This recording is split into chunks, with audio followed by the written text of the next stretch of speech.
Hello बच्चों, चलिए प्रश्न पढ़ते हैं। प्रश्न दिया कि आप कैसे स्पष्ट करेंगे कि सोडियम की प्रथम आयनन एंथैल्पी मैग्नीशियम की अपेक्षा कम है, परंतु इसकी द्वितीय आयनन एंथैल्पी मैग्नीशियम की अपेक्षा उच्च है। तो सबसे पहले बात करें अगर इस प्रश्न में मुख्य अवधारणा की, तो देखो क्या होगी।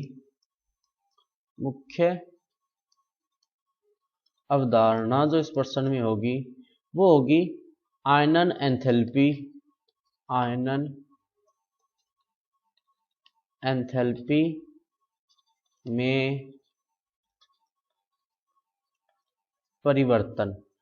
तो सबसे पहले अपने इलेक्ट्रॉनिक विन्यास रखते हैं सोडियम और मैग्नीशियम का, और उससे भी पहले अपने जो देखते हैं कि आयनन एंथैल्पी होती क्या है कि किसी विलगित गैसीय परमाणु के किसी विलगित गैसीय परमाणु के गैसीय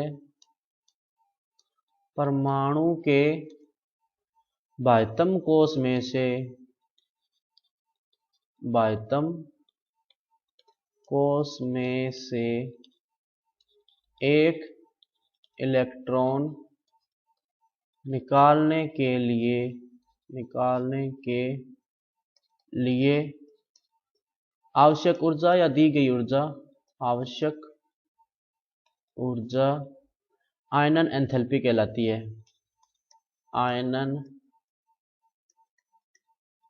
एंथैल्पी कहलाती है। अब सबसे पहले बात करते हैं अपने सोडियम के इलेक्ट्रॉनिक विन्यास की। क्या होता है सोडियम का इलेक्ट्रॉनिक विन्यास 1s2 2s2 2p6 3s1। वहीं बात करें मैग्नीशियम के इलेक्ट्रॉनिक विन्यास की तो क्या होगा 1s2 2s2 2p6 3s2। अब जब अपने बात करें सोडियम की प्रथम आयनन एंथैल्पी की, तो देखो सोडियम प्लस का जो इलेक्ट्रॉनिक विन्यास होगा यानी एक इलेक्ट्रॉन त्यागने के बाद में इसका इलेक्ट्रॉनिक विन्यास क्या हो जाएगा 1s2 2s2 2p6 3s0। अब ये जो इलेक्ट्रॉनिक विन्यास है ये नियोन के तुल्य है। नियोन के तुल्य है क्योंकि उत्कृष्ट गैस विन्यास है 10 नंबर पे जो नियोन गैस आती है। अब वही तो इसकी जो आयनन ऊर्जा होगी वो कम होगी क्योंकि इसकी प्रवृत्ति होगी एक इलेक्ट्रॉन दान के नियोन के जैसा इलेक्ट्रॉनिक विन्यास प्राप्त करने की। लेकिन वही बात करें अगर अपने मैग्नीशियम के लिए, तो मैग्नीशियम के अगर अपने बात करें एक इलेक्ट्रॉन निकालने के लिए तो इलेक्ट्रॉनिक विन्यास क्या हो जाएगा देखो 1s2 2s2 2p6 3s1। अब ये जो मैग्नीशियम का जो एक इलेक्ट्रॉन निकला है वो पूर्ण पूरित कक्षक S से निकला है। पूर्ण पूरित कक्षक S से निकला है।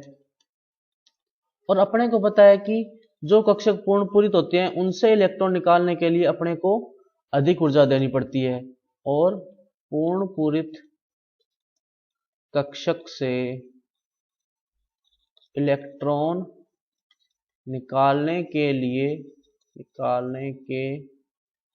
लिए अधिक ऊर्जा देनी पड़ती है। अधिक ऊर्जा देनी पड़ती है।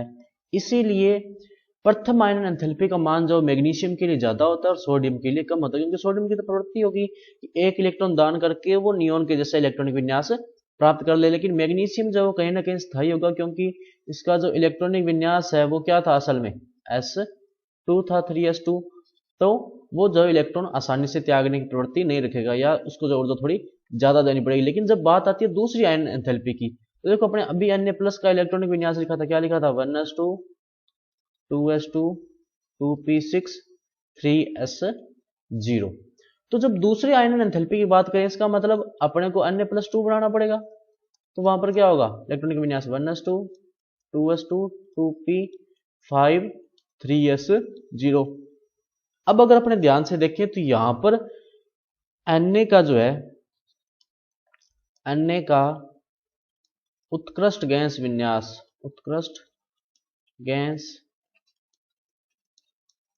विन्यास भंग हो जाता है। भंग हो जाता है।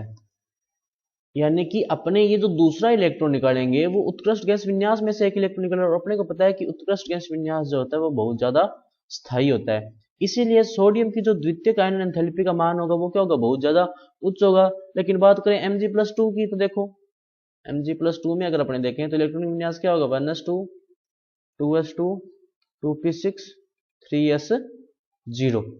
तो मैग्नीशियम में से तो एक इलेक्ट्रॉन किससे निकला है, बाह्यतम कोष जो या जो इसका संयोजी कोष था 3s1, उसी से एक इलेक्ट्रॉन निकला है, तो उसमें जो ऊर्जा कम देनी पड़ेगी। और दूसरा ये भी है कि अब ये जो एस कक्षा का ये पूर्ण पूरित नहीं रहा, तो ऊर्जा तो ज्यादा देनी पड़ेगी जो प्रथम आयन ऊर्जा उससे, लेकिन बहुत ज्यादा जो है वो अंतर नहीं होगा इसमें। लेकिन Na+2 में अंतर जो है बहुत ज्यादा होगा। और इसका मान जो है, यानी सोडियम की जो द्वितीयक आयन ऊर्जा का मान है वो मैग्नीशियम की द्वितीयक आयन ऊर्जा से भी ज्यादा होगा, क्योंकि सोडियम का जो दूसरा इलेक्ट्रॉन है वो उत्कृष्ट गैस विन्यास से निकल रहा है, और वही मैग्नीशियम की बात करें दूसरे इलेक्ट्रॉन की, तो वो जो है इसके संयोजी कोष से ही एक और इलेक्ट्रॉन निकल रहा है। तो ज्यादा क्यों होता है, क्योंकि जो सोडियम है उससे दूसरा जो इलेक्ट्रॉन है वो उत्कृष्ट गैस विन्यास जो है वो भंग हो जाता है जैसे दूसरा इलेक्ट्रॉन निकालते हैं।